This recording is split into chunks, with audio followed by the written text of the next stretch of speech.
ನಮಸ್ಕಾರ ಗುರುಗಳೇ, ಎಲ್ಲರೂ ಹೇಗಿದ್ದೀರಾ? ನಾನು ಚೆನ್ನಾಗಿದ್ದೀನಿ. ಇವತ್ತು ನಾನಿರೋದು ತ್ರಿಶೂರಲ್ಲಿ.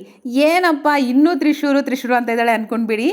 ಓಣಂನ ಕೇರಳದಲ್ಲಿ ಓಣಂನ ಕೊನೆ ಸೀರೀಸ್ಗೆ ನಾವು ಬಂದಿದ್ದೀವಿ. ಹಂಗಂತ ಡಲ್ ಆಗಬೇಡಿ. ಇವತ್ತೇ ಕೊನೆಯ ಘಟ್ಟ ಅಂದರೆ ಹುಲಿಯ ನೃತ್ಯ. ಸೊ ಎಲ್ಲರೂ ಒಂದು ಹೇಳ್ತಾ ಫುಲ್ಲು ಜೋಶಲ್ಲಿ ರೆಡಿಯಾಗಿ ಹುಲಿ ನೃತ್ಯ ಮಾಡೋದಕ್ಕೆ.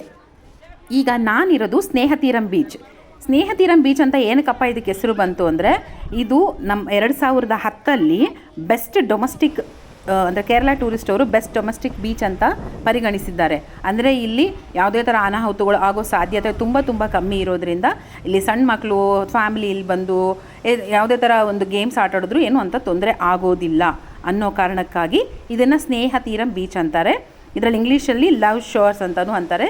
ಇದು ಗುರುವಾಯೂರಿಂದ 25 ಕಿಲೋಮೀಟ್ರ್ ಇದೆ. ಸೊ ನೀವು ಈ ಸಲ ಗುರುವಾಯೂರಿಗೂ ಅಥವಾ ತ್ರಿಶೂರಿಗೆ ಬಂದಾಗ ಖಂಡಿತ ಈ ಬೀಚನ್ನು ಒಂದ್ಸಲಿ ವಿಸಿಟ್ ಮಾಡಿ. ನಾನಿಲ್ಲಿ ಹೆಂಗೆ ಬಾಲ್ ಆಟ ಆಡ್ತಾಯಿದ್ದೀನಿ, ನೀವು ಹಾಗೆ ಈ ಸಮುದ್ರದಲ್ಲಿ ಅಲೆಗಳ ಜೊತೆ ಎಂಜಾಯ್ ಮಾಡ್ತಾ ನನ್ನ ವಿಡಿಯೋನ ನೆನೆಸ್ಕೊಳ್ತಾ ನೀವು ಇದೇ ಥರ ಎಂಜಾಯ್ ಮಾಡಿ ಅಂತ ನಿಮಗೆಲ್ಲ ಒಂದು ಕೇಳ್ಕೊಳ್ತಾ ಇದ್ದೀನಿ. ಈಗ ನೀವು ನೋಡೋದು ಕುಮಟಿ ಅನ್ನೋ ಒಂದು ನೃತ್ಯ. ಏನು ಕುಮಟಿ ಅಂದರೆ, ಮಲಯಾಳಿಲಿ ಕುಮಟಿ ಅಂತಾರೆ. ಏನು ಕುಮಟಿ ಅಂತ ಅಂದರೆ ಬಿದಿರಿನ ಮುಖವಾಡ ಹಾಕ್ಕೊಂಡು ಆಡೋ ನೃತ್ಯನೇ ಕುಮಟಿ ಅಂತ ಕರೀತಾರೆ. ಈಗ ನೀವು ನೋಡ್ತಾ ಅದನ್ನು ಎಂಜಾಯ್ ಮಾಡ್ತಾ ಹಾಗೆ ಸುಮ್ಮನೆ ಆಗಿಬಿಡಿ. ಕಾಮೆಂಟ್ ಮಾಡಿ ಗುರುಗಳೇ, ಹೇಗೆ ನಾನು ವಿಡಿಯೋ ಮಾಡಿದ್ದೀನಿ ಅನ್ನೋದನ್ನು.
ಅಲ್ಲಿ ನೋಡಿ ಬಂದರು ನಮ್ಮ ಹನುಮ.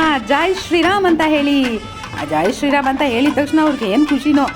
ಈ ಒಂದು ವರ್ಡ್ಗೆ ಅಷ್ಟು ವೈಬ್ರೇಷನ್ ಇದೆ ಅನ್ನೋದು ಅವ್ರು ಇವಾಗ ನೋಡಿ ಹೇಗೆ ಗದೆನ ತಿರುಗಿಸಿದ್ದು.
ಈಗ ನೋಡಿ ಸ್ಟಾರ್ಟ್ ಆಯಿತು ನಮ್ಮ ಹೆಣ್ಮಕ್ಳು ಡ್ಯಾನ್ಸು. ಫುಲ್ ಬಿಂದಾಸ್ ಗುರು, ಫುಲ್ ಬಿಂದಾಸು. ಕೇರಳ ಅಲ್ಲಿ ಮಾತ್ರ ಈ ಸಲ ಓಣಂ ಸೆಲೆಬ್ರೇಷನ್ ನಾನು ಸೂಪರಾಗಿ ಎಂಜಾಯ್ ಮಾಡಿದೆ ಗುರುಗಳೇ. ನನ್ನ ಜೊತೆ ನೀವು ಎಂಜಾಯ್ ಮಾಡಿದ್ದೀರಾ ಅನ್ನೋದು ನನಗೆ ಗೊತ್ತು. ಇವತ್ತಿನ ಲಾಸ್ಟ್ ಘಟ್ಟದಲ್ಲಿ ಸಹ ನೀವು ಎಂಜಾಯ್ ಮಾಡಿ, ನಾನು ಎಂಜಾಯ್ ಮಾಡ್ತೀನಿ.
ಈಗ ಬರ್ತಿದೆ ಗುರುಗಳೇ ಕೊನೆಯ ಘಟ್ಟ, ಹುಲಿಕಲಿ.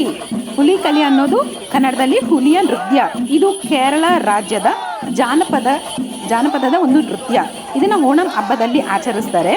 ಇದನ್ನು ಹೇಗೆ ಅಪ್ಪ ಅಂತಂದರೆ ತಮ್ಮ ಬಾಡಿ ಅಂದರೆ ಅವರ ದೇಹದ ಮೇಲೆ ಹುಲಿ ಮತ್ತು ಚಿರತೆಗಳ ಚಿತ್ರನ ಬಿಡಿಸ್ಕೊಂಡು ಕಲಾವಿದರು ತಮ್ಮ ಹೊಟ್ಟೆಯನ್ನು ಅಲ್ಲಾಡಿಸುತ್ತಾ ಇನ್ನೂ ಈ ನೃತ್ಯಕ್ಕೆ ಹೆಚ್ಚಿನ ಉತ್ಸಾಹನ ತುಂಬುತ್ತಾ ಆಡುವ ನೃತ್ಯವೇ ಹುಲಿಕಲಿ ಅಂತಾರೆ.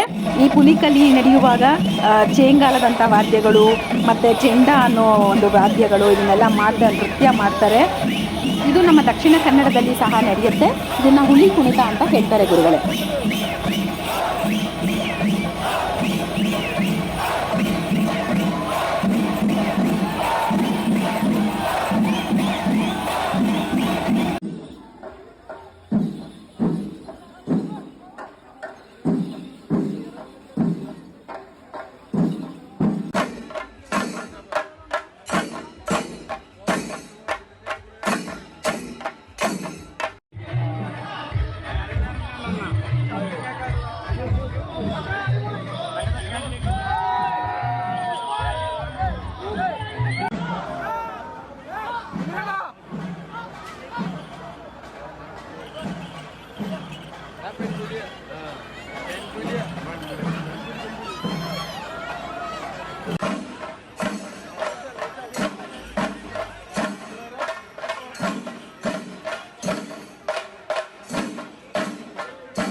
ಇವತ್ತಿಗೆ ಕೇರಳದ ಓಣಂ ಸೀರೀಸ್ ಇಲ್ಲಿಗೆ ಮುಗಿತು ಗುರುಗಳೇ. ಇನ್ನೂ ಬೇರೆ ಬೇರೆ ರಾಜ್ಯಗಳಿಗೆ ಹೋಗ್ತೀನಿ, ಇಂಟ್ರೆಸ್ಟಿಂಗ್ ವಿಡಿಯೋ ತಂದು ನಿಮ್ಮ ಮುಂದೆ ಇಡ್ತೀನಿ. ಸೊ ಸಬ್ಸ್ಕ್ರೈಬ್ ಮಾಡಿ, ಶೇರ್ ಮಾಡಿ, ಲೈಕ್ ಮಾಡಿ, ನಿಮ್ಮ ಪ್ರೀತಿ ಮತ್ತು ಪ್ರೋತ್ಸಾಹನ ಕೊಡಿ ಗುರುಗಳೇ. ಹೇಳ್ತಾ ಬಾಯ್.